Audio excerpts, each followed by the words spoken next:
दो सेट होंगे ए and B. पहला काम हमें देखना है कि ए सेट कंटेन है बी के अंदर या नहीं है। Second, we will find out the union of two sets A and B. Third, we will find out the intersection of A and B. ये हम करने वाले हैं इस प्रोग्राम में। तो उसके लिए हमने यहाँ पे लिखा है hash include iostream, hash include set, क्योंकि हमें सेट पे काम करना है, using namespace STD. Now subset हमें चेक करना है, यूनियन फाइंड आउट करना है एंड इंटरसेक्शन हमें फाइंड आउट करना है ऑफ सेट्स। उसके बाद हमने ये पहला प्रोसीजर लिखा है सबसेट के लिए, चेक करने के लिए क्या पहला सेट है जो दूसरे सेट के अंदर कंटेंट है या नहीं है, ये हम यहाँ पे चेक करेंगे। ठीक है, तो इसके लिए हमने यहाँ पे लिखा है बूल डेटा टाइप। ये जस्ट आपको बताएगा कि ट्रू वैल्यू देगा या फॉल्स वैल्यू देगा। तो दो सेट आप यहाँ पे पास करेंगे, ये आपका फर्स्ट सेट होगा, ये आपका सेकंड सेट होगा। तो दो सेट आपने पास कर दिए ए एंड बी। अगर कंटेंट हुआ A is content in B, then हमें क्या मिलेगा, ट्रू वैल्यू मिलेगी, तो it will give the true value. अगर कंटेंट नहीं होता है तो it gives the false value. False के लिए हमें 0 भी मिलेगा और उसके लिए हमें 1 मिलेगा। तो if a is contained in b, then it will return the true value, so it gives me 1. If a is not contained in b, then it will give the false value, that is 0 value हमें मिलेगी। तो हम कैसे check करेंगे कि contain है या नहीं है। एग्जाम्पल हम ले लेते हैं यहाँ पे, मान लेते हैं एक सेट है हमारे पास a, और ये आपको पता है कि जो सेट होता है अगर हम उसको प्रिंट आउट कराते हैं तो वो जो एलिमेंट आते हैं वो इंक्रीजिंग ऑर्डर में ही आते हैं। ठीक है, तो जो सेट होगा वो आपका बाय डिफॉल्ट इंक्रीजिंग ऑर्डर में ये आपका स्टोर हो जाता है। तो हम मान लेते हैं हमारे पास दो सेट है इंक्रीजिंग ऑर्डर में, 2 4, हम मान लेते हैं 6 एंड 8 मान लीजिए। ठीक है, ये एक सेट है।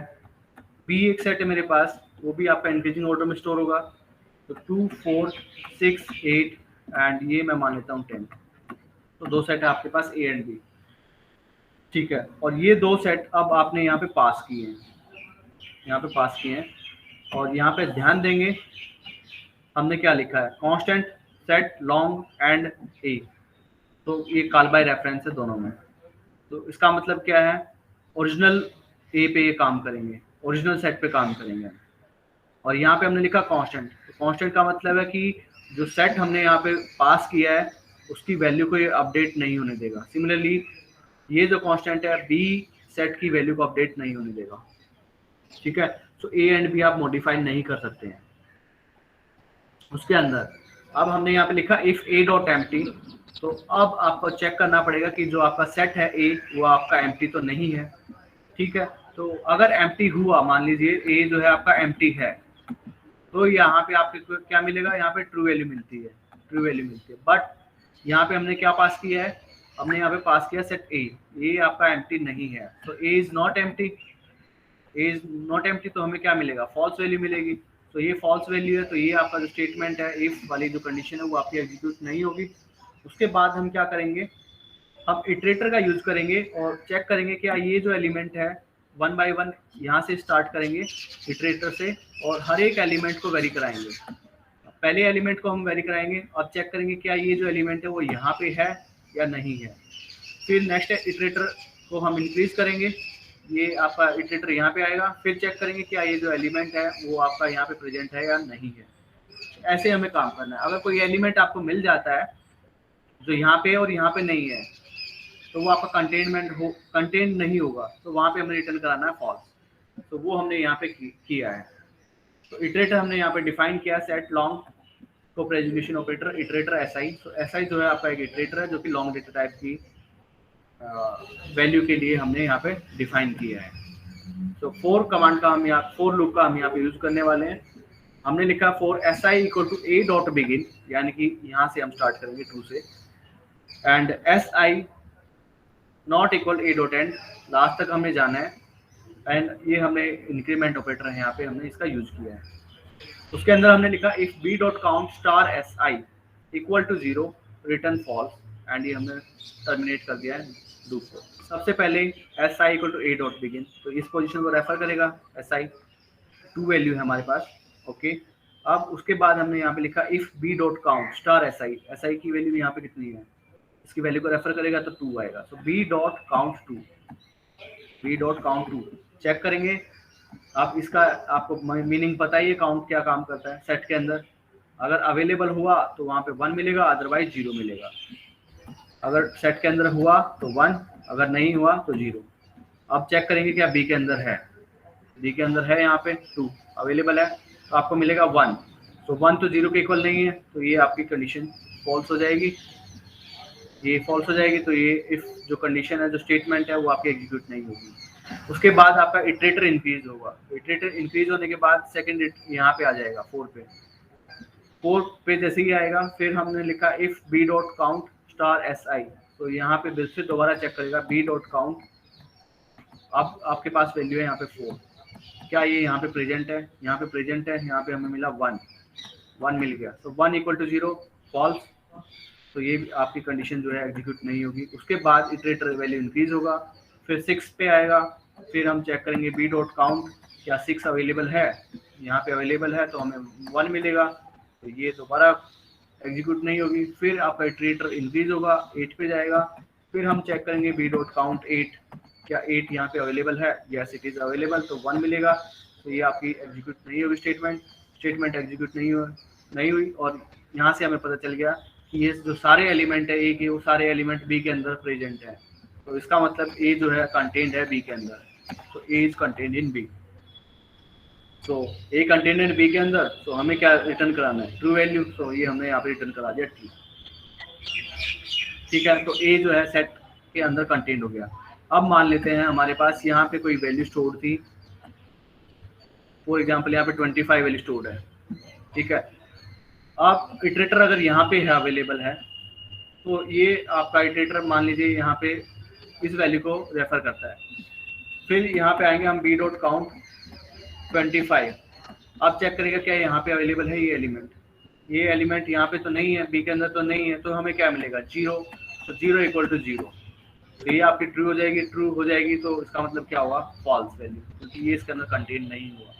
तो A is not contain in B, तो ये हमने यहाँ पे फॉल्स वैल्यू को रिटर्न करा दिया।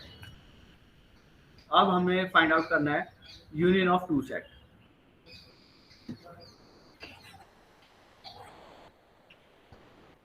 यूनियन ऑफ टू सेट हमें फाइंड आउट करना है। फॉर एग्जांपल 2 है, 4 है, 6, 8 हमारे पास। बी हमारे पास मान लीजिए 2, 4, 8, 10 एंड मान लेते हैं 25। दो सेट हमारे पास ए एंड बी। अब मुझे फाइंड आउट करना है यूनियन, ए यूनियन बी। तो मैं क्या करूँगा, यहाँ पे 3 सेट हम पास करेंगे। यहाँ पे मैंने लिखा यहाँ पे वॉइड, फिर उसके बाद हमने यहाँ पे लिखा यूनियन, वॉइड यूनियन। ये आपका प्रोसीजर का नेम हो गया, यानी कि हमें यूनियन फाइंड आउट करना है सेट का।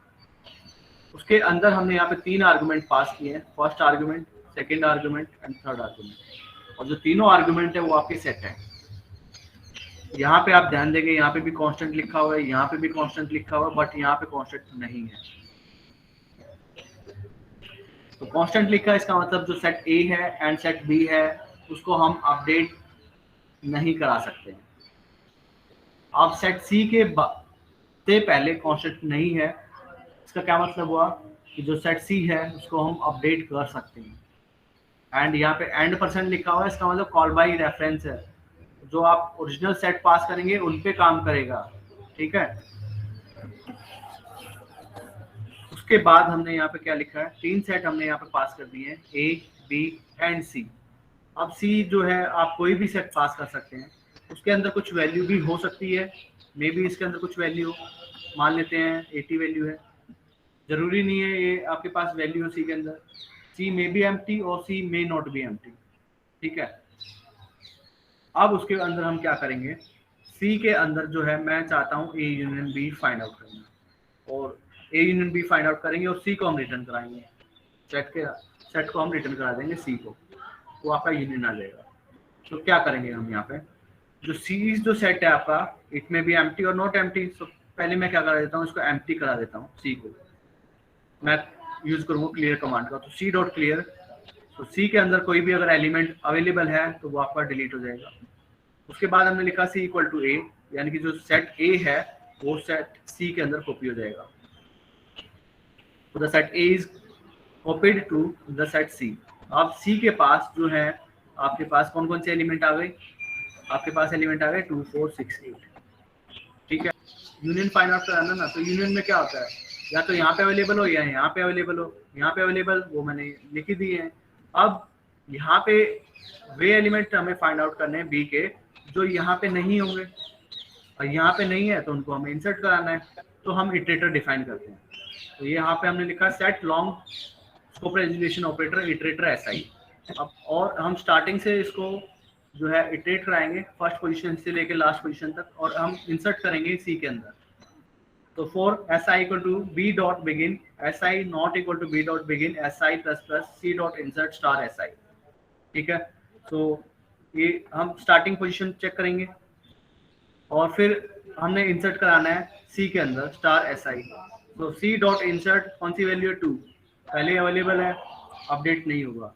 फिर नेक्स्ट यहाँ पे आएगा 4, क्या सी डॉट इंसर्ट 4, ये अवेलेबल है पहले से ही, इसके अंदर अपडेट नहीं होगा। फिर 8 आएगा, 8 सी डॉट इंसर्ट 8, क्या ये अवेलेबल है, यस अवेलेबल है, तो कोई चेंज नहीं आएगा। फिर नेक्स्ट इटरेट जो है यहाँ पे आएगा 10 पे, C dot insert 10, C dot insert 10, जैसे ही 10 आएगा क्या यहाँ पे अवेलेबल है, नहीं है, तो ये आपका इंसर्ट हो जाएगा सेट करना। सो 2 4 6 8 10 8 10। ठीक है, उसके बाद नेक्स्ट पोजीशन लास्ट पोजीशन पे जाएगा 25 पे, सी डॉट इंसर्ट 25, यहाँ पे अवेलेबल नहीं है तो आपका इंसर्ट हो जाएगा 25। तो ये आपका सेट जो है वो सी सेट हो जाएगा, जो कि आपका ओरिजिनल सेट था, जो भी आपने पास किया था वो आपका ये सेट बन जाएगा।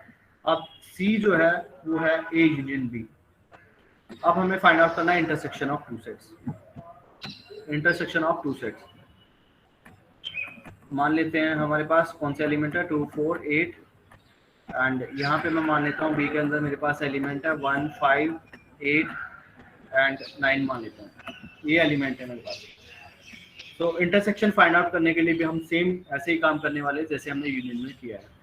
हम लिखेंगे वॉइड, अब जो है मेथड का नेम वो आपका हो गया है intersection, you can say procedure. तो वॉइड प्रोसीजर का नेम हमने लिया इंटरसेक्शन, ब्रैकेट के अंदर हम 3 आर्गुमेंट पास करेंगे और तीनों आर्गुमेंट जो है आपके सेट हैं यहाँ पे। ये set A and set B यहाँ पे कांस्टेंट लिखा हुआ है, इसका मतलब ए एंड बी सेट जो है आपका अपडेट नहीं होगा।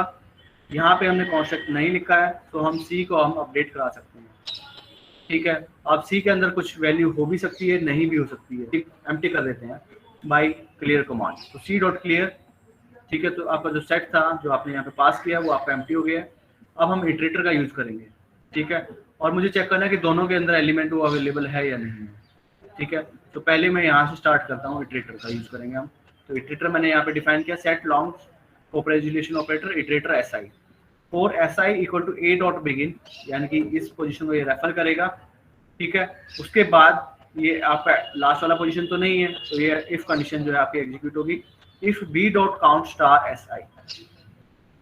तो अब हमें चेक करना है बी डॉट काउंट, और ये कौन सी वैल्यू को रेफर करेगा, 2 को रेफर करेगा। अब ये चेक करेगा कि ये अवेलेबल है 2 के बी के अंदर, सेट बी के अंदर 2 तो अवेलेबल नहीं है, तो अवेलेबल नहीं है तो हमें क्या मिलेगा, 0 वैल्यू मिलेगा। तो 0 इज ग्रेटर देन 0 फॉल्स, तो दिस इज फॉल्स। ठीक है, तो ये आपका जो स्टेटमेंट थी ये आपके एग्जीक्यूट नहीं होगी। उसके बाद इटरेटर इंक्रीज होगा, नेक्स्ट पोजीशन पे जाएगा। यहाँ पे आपकी वैल्यू आ गई है 4, तो 4 आ गई है, तो फिर हम यहाँ पे आएंगे इफ कंडीशन के अंदर। So if B dot count star S I, तो यहाँ पे हमें मिलेगा B dot count star S I. अब हमारे पास 4 है यहाँ पे, तो क्या ये ग्रेटर देन 0 है, तो ये बी के अंदर अवेलेबल है या नहीं है, नहीं है तो हमें 0 वैल्यू मिलेगी। 0 is greater than 0, this is false, फिर ये आपके कमांड एग्जीक्यूट नहीं होगी। उसके बाद फिर ये आपका यहाँ पे जाएगा इटरेटर 8 पे। ठीक है, फिर हमने यहाँ पे if B dot count star S I, तो हम चेक करेंगे बी डॉट काउंट, अब आपके पास जो वैल्यू है 8 है, सो बी डॉट काउंट 8। ठीक है, आप चेक करेंगे क्या 8 क्या अवेलेबल है बी के अंदर, यस इट इज अवेलेबल। तो यहाँ पे क्या मिलेगा, 1 मिलेगा, 1 इज ग्रेटर देन 0 ट्रू। तो हम क्या करेंगे, सी के अंदर वो एलिमेंट ऐड करा देंगे। सी के अंदर वो एलिमेंट ऐड हो गया, कौन सा एलिमेंट, 8। सी अभी आपका एम्प्टी हो चुका था, सी सेट के अंदर आपके पास एलिमेंट आ गया 8, ठीक है।